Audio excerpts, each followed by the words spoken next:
قیامت سے پہلے رمضان المبارک کا آخری مہینہ کیسا ہوگا اور اس کی نشانی کیا ہوگی؟ اور جو شخص رمضان المبارک کے مہینہ میں فوت ہوتا ہے کیا اس کا حساب نہیں ہوتا؟ قیامت والے دن کو قرآن پاک میں بہت سے ناموں سے بیان کیا گیا ہے۔ ناظرین، علامات قیامت سے مراد قیامت کی وہ نشانیاں ہیں جو کہ قیامت سے پہلے ظاہر ہوں گی۔ متعدد احادیث میں قیامت کی بہت سی چھوٹی بڑی علامات کے بارے میں بتایا گیا ہے۔ اس کے علاوہ قیامت سے پہلے کے بہت سے حالات و واقعات احادیث میں بھی بیان کیے گئے ہیں، جیسے پوری دنیا میں ظلم و ستم کا بڑھ جانا، دجال کی آمد، حضرت عیسیٰ علیہ السلام کا ظہور، امام مہدی علیہ السلام کی آمد اور یاجوج ماجوج کا ظہور ہونے کے علاوہ بھی قیامت کی اور بھی بہت سی نشانیاں اور علامات ہیں۔ لیکن قیامت سے پہلے آخری رمضان المبارک کی نشانی کیا ہوگی؟ اس کے بارے میں حضرت محمد صلی اللہ علیہ وآلہ وسلم نے فرمایا کہ اے لوگو، قیامت سے پہلے ایک ایسا رمضان آئے گا جس میں ایک ایسی شدید آواز آئے گی کہ اس کے بارے میں دنیا میں کسی کو بھی پتہ نہیں چل سکے گا کہ یہ آواز کہاں سے آ رہی ہے۔ اور اس آواز کے بارے میں آپ صلی اللہ علیہ وآلہ وسلم نے فرمایا کہ 1 سال کا ساز و سامان گھر میں اکٹھا کر کے رکھ لینا، کیونکہ اس کے بعد مصیبتیں نازل ہوں گی۔ حضرت جابر رضی اللہ عنہ فرماتے ہیں کہ میں نے آپ صلی اللہ علیہ وآلہ وسلم کو یہ فرماتے ہوئے سنا کہ میری امت میں سے ایک جماعت قیامت والے دن تک حق اور سچ کی سربلندی کے لیے کھڑی رہے گی۔ اس سے یہ پتہ چلتا ہے کہ مومنین کی ایک جماعت قیامت والے دن تک زندہ رہے گی۔ لیکن احادیث میں یہ بھی ہے کہ قیامت سے پہلے تمام مومنین کو موت آ جائے گی اور قیامت کے دن تک کوئی مومن زندہ نہیں رہے گا۔ ناظرین، مختلف روایات میں یہ آتا ہے کہ جو خوش نصیب مسلمان رمضان کے مہینہ میں فوت ہوتا ہے اس کو قبر میں ہونے والے سوالات سے آزادی مل جاتی ہے، قبر کے عذاب سے بخشش ہو جاتی ہے اور جنت کا حقدار قرار پاتا ہے۔ حضرات محدثین کا قول ہے کہ جو شخص اس پاک مہینے رمضان المبارک میں انتقال کر جاتا ہے وہ شخص سیدھا جنت کا حقدار ٹھہرتا ہے اور دوزخ کا دروازہ اس شخص پر بند کر دیا جاتا ہے، کیونکہ رمضان المبارک میں جنت کے دروازے کھول دیے جاتے ہیں اور جہنم کے دروازے بند کر دیے جاتے ہیں۔ ناظرین، حضرت سیدنا عبداللہ ابن مسعود رضی اللہ عنہ سے روایت ہے کہ انبیاء کے سردار حضرت محمد صلی اللہ علیہ وآلہ وسلم کا فرمان ہے کہ جس کو رمضان کے اختتام پر موت آئی وہ جنت میں داخل ہوگا، اور جس کی موت عرفہ کے دن بھی 9 ذی الحج کے ختم ہوتے ہوئے وقت آئی وہ بھی جنت میں داخل ہوگا۔ اس کے علاوہ جس کی موت صدقہ دیتے وقت آئی وہ بھی جنت کا حقدار ٹھہرے گا۔ ام المومنین جناب حضرت عائشہ رضی اللہ عنہ سے روایت ہے کہ میرے سرتاج صاحب معراج آپ صلی اللہ علیہ وآلہ وسلم نے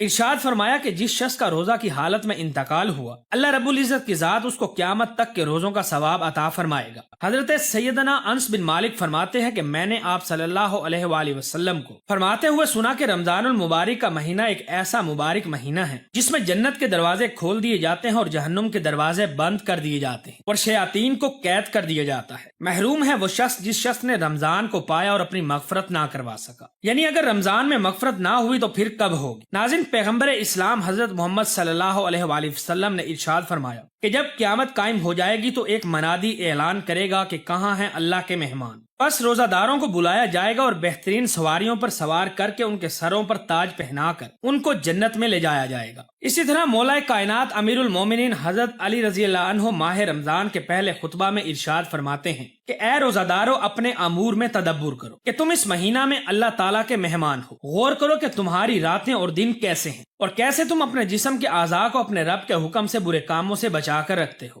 دیکھو، ایسا نہ ہو کہ تم رات کو سو جایا کرو اور دن بھر اس کی یاد سے غافل ہو جاؤ۔ بس یہ مہینہ گزر جائے گا اور گناہوں کا بوجھ تمہاری گردنوں پر باقی رہ جائے گا، اور جب روزے دار اپنی جزا حاصل کریں گے تو تم سزا پانے والوں میں سے ہوگے، اور جب روزے داروں کو اللہ کی ذات انعامات سے نوازے گی تو تم ان سے محروم ہو جاؤ گے، اور جب روزے داروں کو اللہ کا قرب اور ہمسائیگی حاصل ہوگی تو تم کو دور بھگا دیا جائے گا۔ ناظرین، مختلف روایات میں آتا ہے کہ جب قیامت کا دن ہوگا تو تمام مہینوں کو محشر میں لایا جائے گا، اس حال میں کہ ماہ رمضان کا مہینہ زیورات سے آراستہ سب سے آگے ہوگا۔ اس دن رمضان کا مہینہ باقی مہینوں میں ایسے ہوگا جیسے چاند باقی ستاروں کے درمیان ہے۔ بس روزے محشر میں لوگ ایک دوسرے سے کہیں گے کہ ہم ان چیزوں کو پہچانتے ہیں، تو خدا کی جانب سے ایک منادی اعلان کرے گا کہ اے مخلوق خدا، یہ مہینوں کے چہرے ہیں جو کہ اس وقت سے اللہ کی بارگاہ میں موجود تھے جب سے زمین و آسمان پیدا کیے گئے۔ ان کی تعداد 12 ہے اور ان کا سردار رمضان المبارک کا مہینہ ہے، اور میں نے اس کو ظاہر کیا ہے تاکہ میں اس کی برتری کو باقی مہینوں پر دکھلا سکوں، تاکہ یہ مردوں اور عورتوں میں سے جو میرے نیک پرہیزگار بندے ہیں یہ مہینہ ان کی شفاعت کرے اور میں اس کی شفاعت قبول کروں۔